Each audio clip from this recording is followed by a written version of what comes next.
How nice was this moment, this close for you? Kind of in a new situation to have a finish like that.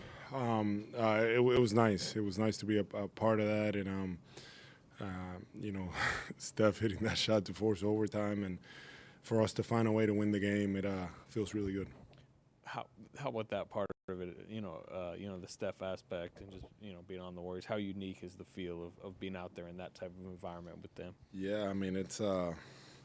And those are difficult shots, shots that you need those to go down, and to be a part of that, it's pretty special.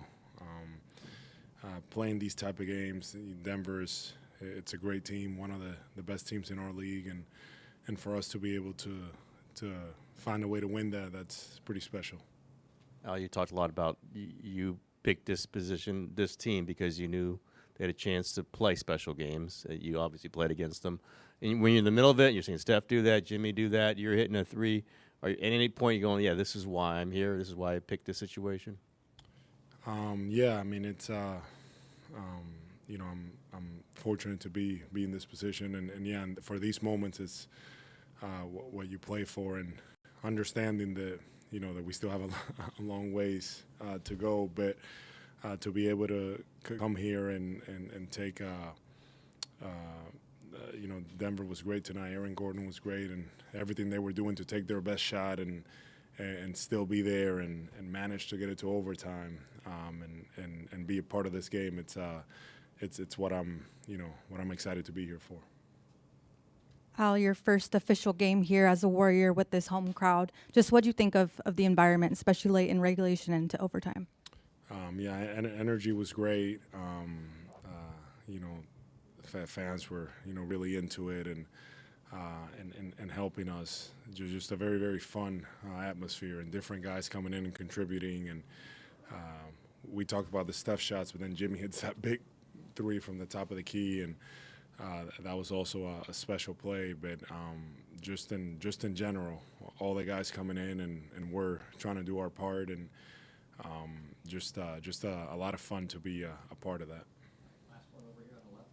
Steph said that jumbo lineup that closed in overtime, you guys had never practiced together in that lineup. How are you guys able to be so seamless in overtime, just know each other's movements and everything? Yeah, I mean, we're kind of fighting for our lives there. At the end, just trying to get stops, trying to do whatever we can on the defensive end, and then on offense, just continuing to figure it out, and playing off of Steph, playing off of Draymond and Jimmy, and I'm just, I was just trying to be out there trying to make plays, but for us, it's just playing to win. And with that lineup, even though we haven't played together, that was the feeling behind it. Defensively, we wanted to do a good job defensively, and then on offense, making sure that we're getting to space and that we're getting good looks and we're not turning the ball over. Draymond, what worked about that big lineup that you guys closed with, and had you ever, in your mind, imagined that's going to be a closing lineup for you guys? I did.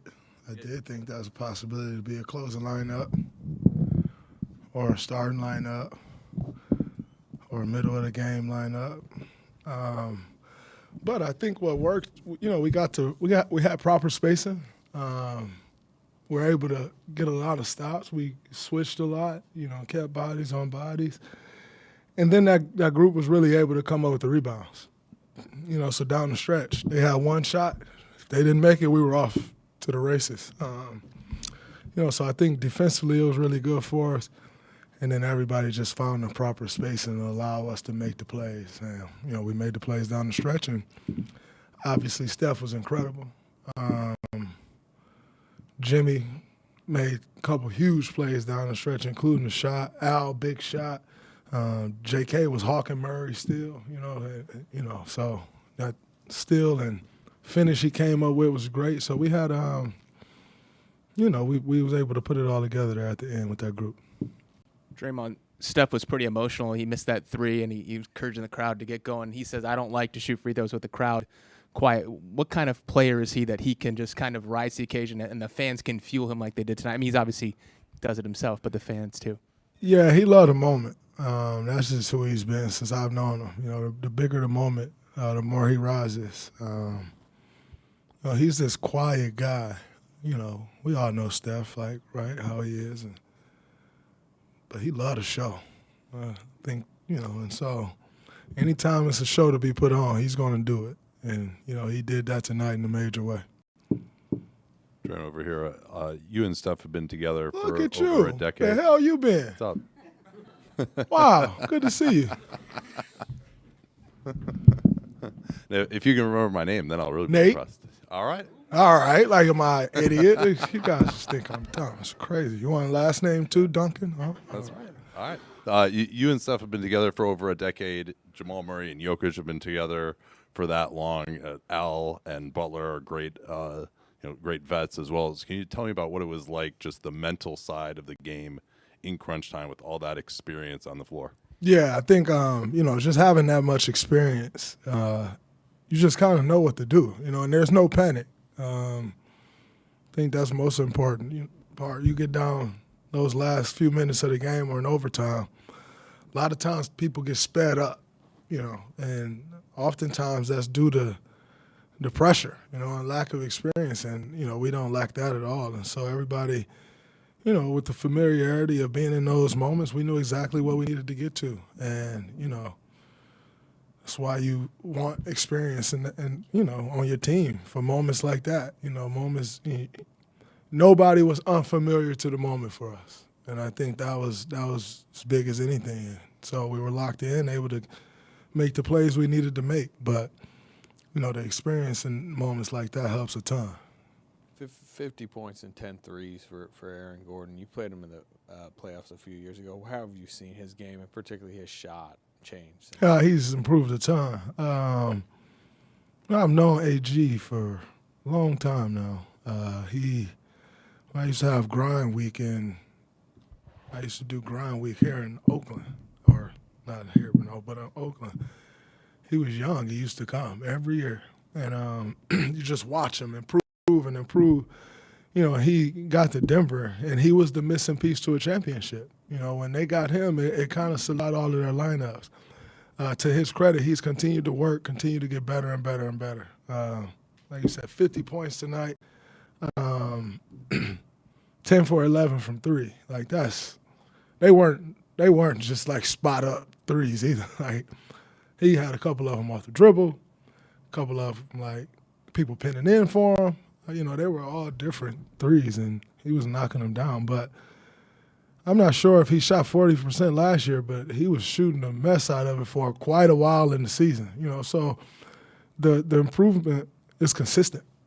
It's not like it's just out of nowhere. Like he's consistently got better and better and better, and you got to tip your hat to him. He was amazing tonight, but he's been that steady force. Obviously, Joker is who he is, right? Obviously, Jamal is who he is, but he's been that steady force outside of those two guys for this group, and that's the reason they're champions and continue to be one of the better teams in this league.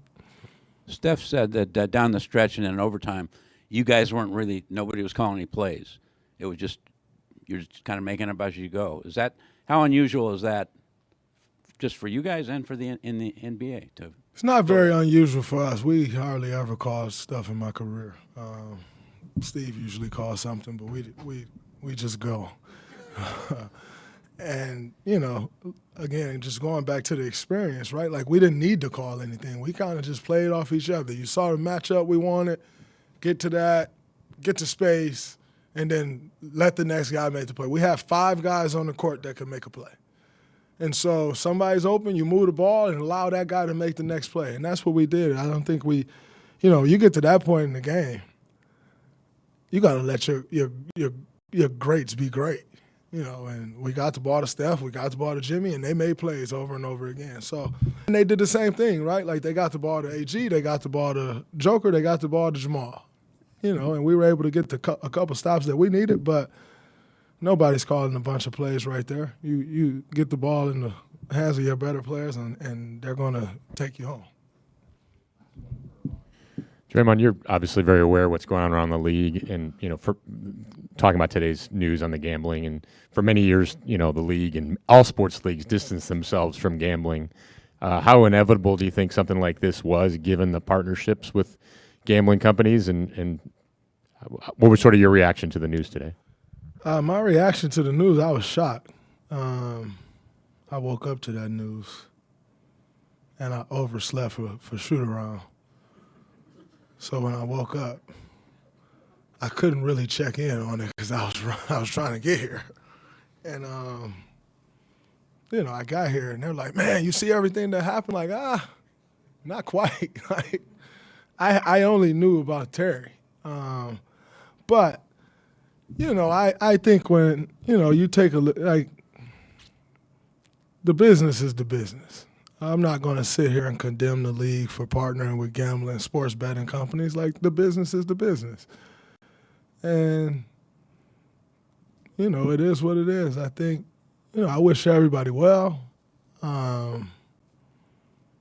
It's a tough moment for the individuals involved. It's a tough moment for the league. But I'm not going to sit here and be like, man, y'all partner with a gambling company. You open a can of worms. Like, that can of worms can be open with partnering with gambling companies or not. Partnering with gambling companies ain't make gambling more accessible to us. The accessibility is what it is. If you're an American or you live in America and you live in states where gambling, sports betting is legal, it pops up right on your phone. Whether the league is partnered with the company or not ain't changing nothing. So I think those partnerships are going to continue to grow. But I still live here, and it, Governor Newsom, I wish I could get on my phone and bet on a football game. But, that's just the nature of the world we live in, so we're not going to go condemn a Facebook executive because some of their stuff pops up on Polymarket or,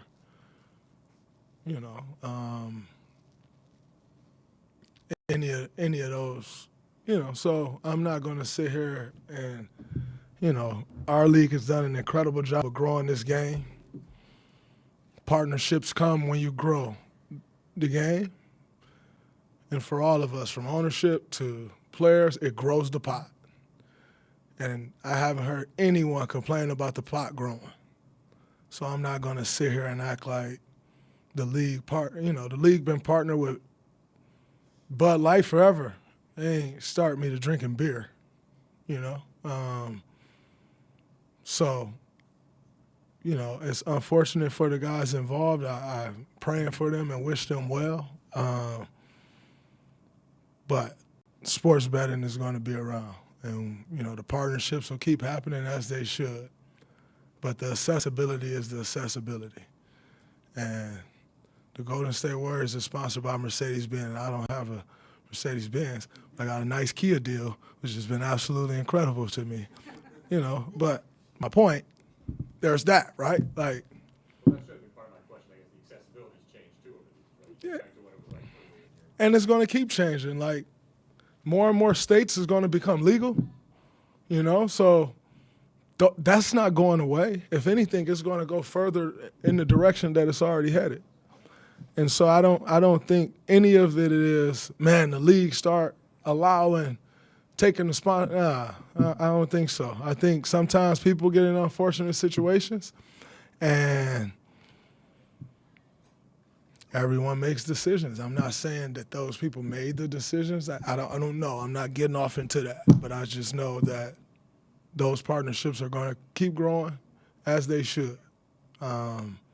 It ain't changing the accessibility. The accessibility is what it is. We don't get a free FanDuel or Fanatics. We don't get a free Fanatics Sportsbook password. We just don't. Like, the accessibility is what it is. So I can't blame that on the league. That's just what it is.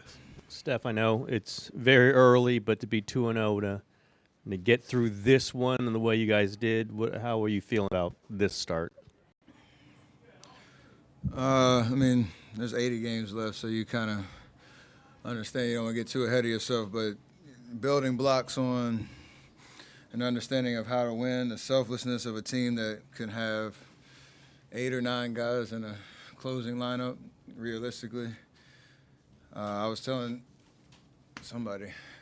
I don't think that closing lineup, Al, Jimmy, Draymond, JK, and myself had gotten any real reps in training camp. But when you understand who you're playing against and what it takes to win this particular game, the collective IQ and just toughness got us over the hump. So great start. Haven't done anything yet, but we're building a winning mentality. I was going to say, what did you think worked about that group? It's a pretty big group. I don't know who the shooting guard on that group is. What went well for that group? I mean, Aaron Gordon had an unbelievable night shooting the ball. So we tried to keep some size on him. And then, Al, we've seen it again, playing against him for years. He's pretty good switching 1 through 5. And so it allowed us a little bit more versatility on defense to just, keep a man on the ball and not have to be in crazy rotations. Obviously, they scored some points, but then on the other end, we were just really decisive on getting to our spots. We only had 8 turnovers in a game, overtime game. And so if you get shots up, you don't give, especially a team like Denver, easy baskets in transition, then you give yourself a good chance. Hey, Steph, are these early season wins important? Now, obviously, any win's important, but to kind of avoid the late season rush that you guys had the hard push last year? I'll let you know after game 30 because I answered that last year. Also, you noticed that Jimmy missed a free throw tonight and you didn't? I can neither confirm nor deny anything that's going on with free throw situations this year. Steph, Steve Kerr has mentioned when it comes to turnovers, spacing has a lot to do with it. Obviously, like you said, only 8 turnovers tonight. I guess, what do you guys think? What do you think of your guys' spacing tonight, and how is it different from the preseason and even the game in LA?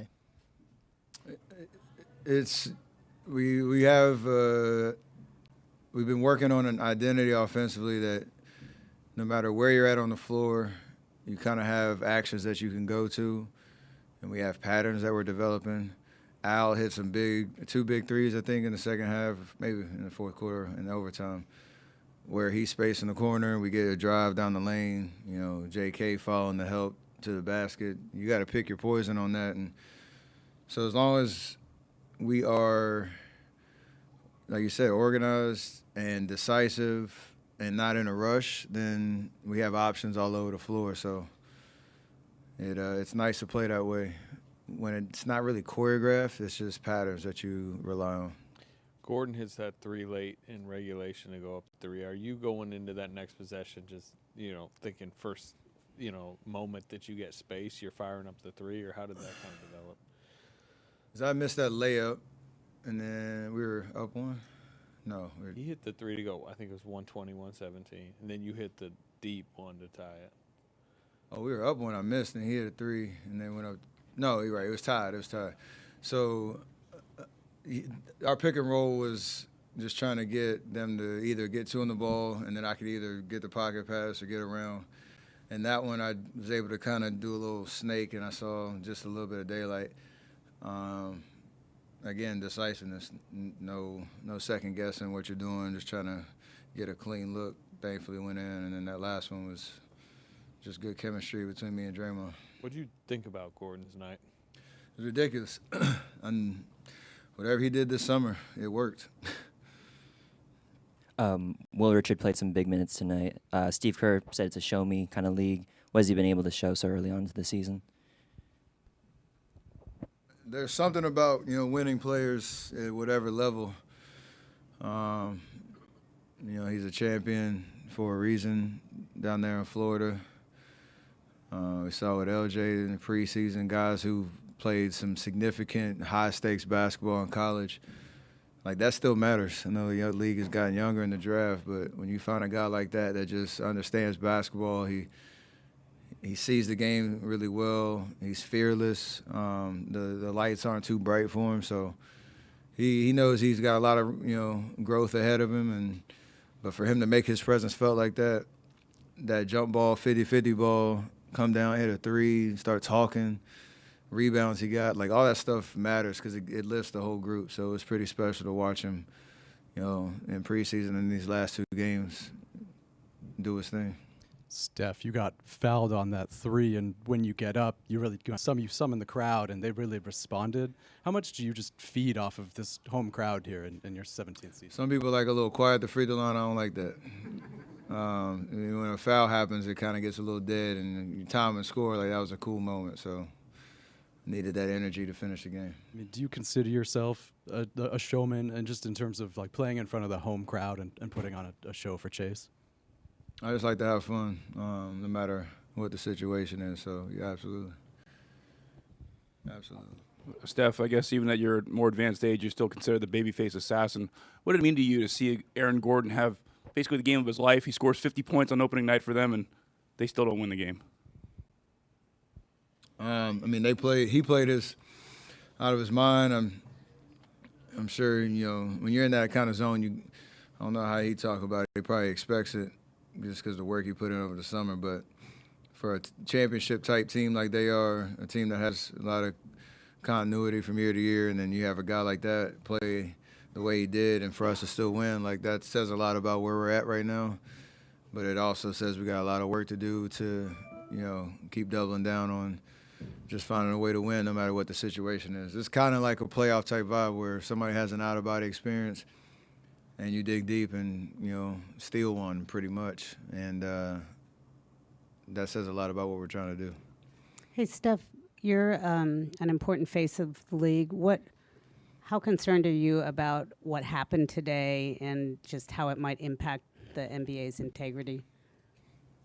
I think on the whole, everybody's very mindful of, what to do, what not to do, and understanding the landscape of, sports right now in general. And that's not just an NBA thing. It's, this is new territory for everybody. So I think on the whole, we all are very responsible. The integrity of the game is fine. And then obviously we'll let the situation play out, whatever happens. But I wouldn't worry about that too much. You mentioned Denver as a championship-type team and what you guys are trying to build towards. Do you feel like you guys are a championship-type team, or too early to say? It's game 2, man. Long way to go. Stephen, is it fun to go blow by blow with a guy like Aaron Gordon tonight when they're putting up 50 and you're coming back, he's hitting them, you're hitting them? Is that fun to have that kind of? Just the game reveals itself in terms of what you need to do.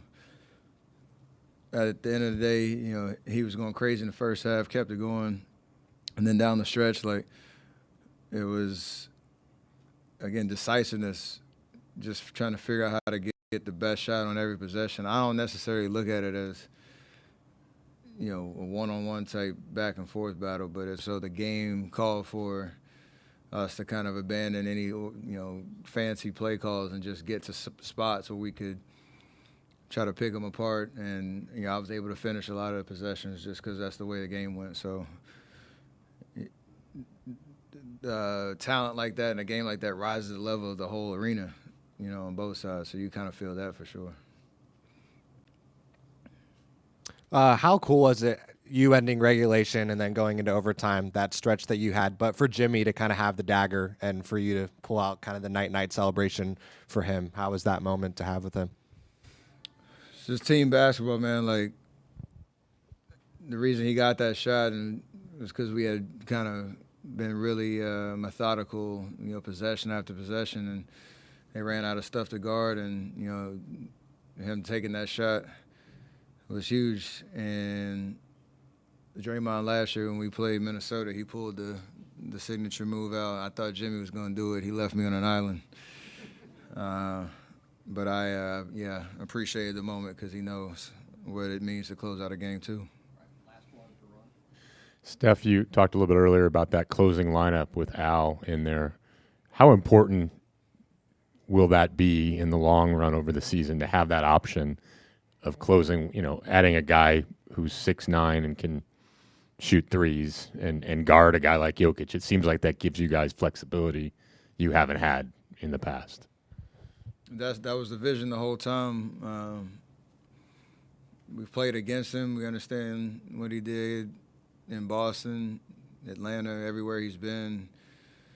I still have flashbacks of Game 1 and 22. It's just, you know, he understands what it means to impact the game on both ends. He's fearless as well. So, again, you probably have